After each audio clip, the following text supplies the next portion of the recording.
1 p.m. Pakistan Standard Time. Assalamu alaikum. This is Radio Pakistan. The news read by Sukaina Abbas. First, the headlines. Prime Minister and Naval Chief at a meeting in Islamabad today discussed professional matters of Pakistan Navy.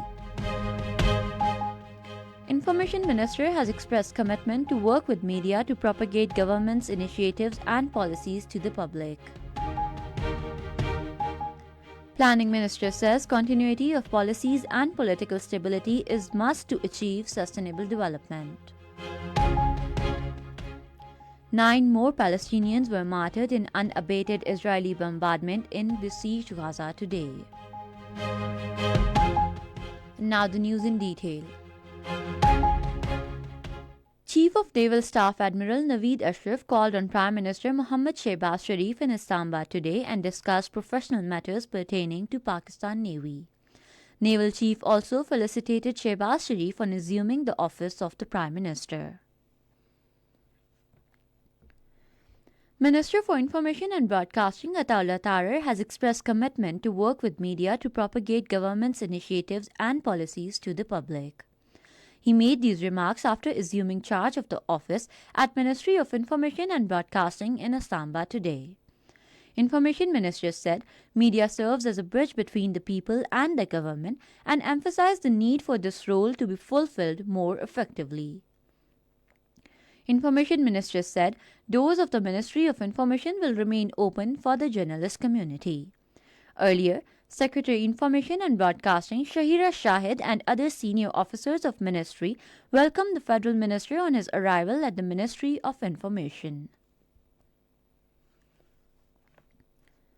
Minister for Planning and Development S.N. Iqbal has expressed government's determination to prioritize concrete planning to foster an entrepreneurial ecosystem aimed at job creation and youth development.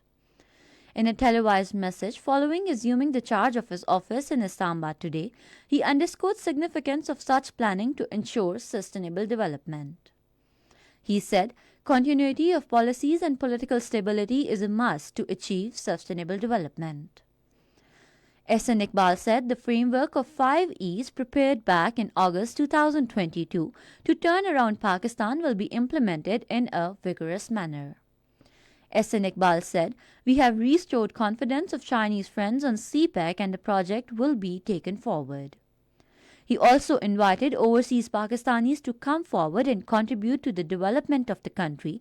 He assured that they will be fully facilitated. Pakistan's ambassador to the United States, Masood Khan, says Pakistan's apparel sector is positioning itself for robust export growth. He stated this during a public hearing by U.S. International Trade Commission in Washington, D.C.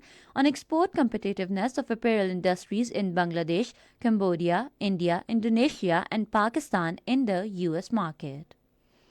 Masood Khan said, Pakistani companies are adopting advanced traceability technologies to consciously champion supply chain transparency in alignment with global requirements.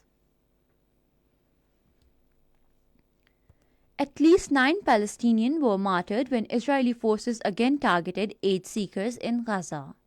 The WHO chief says an aid mission managed to reach Al-Shifa hospital in northern Gaza, bringing food and medical supplies as the health ministry says 2,000 medical workers in the north face famine.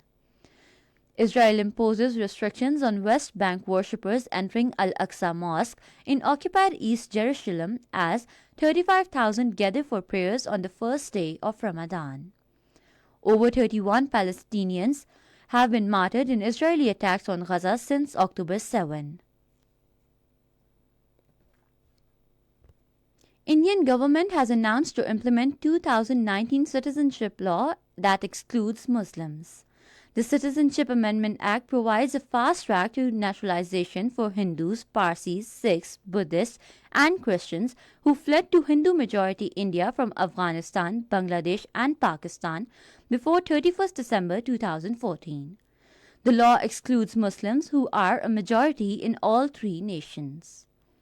The law was approved by Indian Parliament in 2019, but Prime Minister Narendra Modi's government had held off with its implementation after deadly protests broke out in capital New Delhi and elsewhere.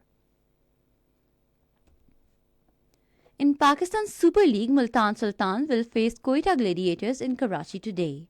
The match will start at 9 tonight.